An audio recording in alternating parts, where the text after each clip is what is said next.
Вышел на проезжую часть, прошел пару метров и попал под машину. 50-летний мужчина, переходивший проспект Победы, в неположенном месте оказался в больнице. Водитель «Лады», сбивший пешехода, рассказал, что пострадавший, имевший признаки алкогольного опьянения, оказался у него на пути в самый последний момент.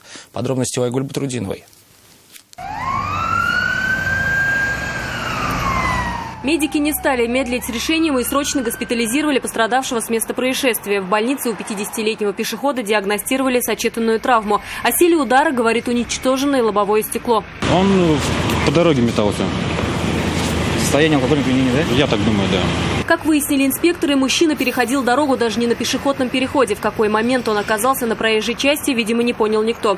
В их числе был и 32-летний водитель «Лады», путь которому и перегородил мужчина. Ну, тут был поток машин.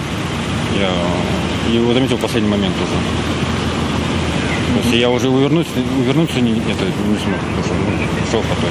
Сам водитель уверяет, он не успел набрать высокую скорость. Так ли это, предстоит установить сотрудникам ГИБДД. Айгуль Батрудинова, Айрат Назипов, Константин Бушуев, вызов 112.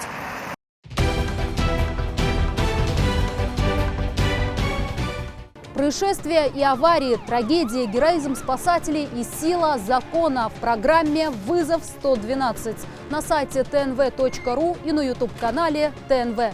Подписывайтесь.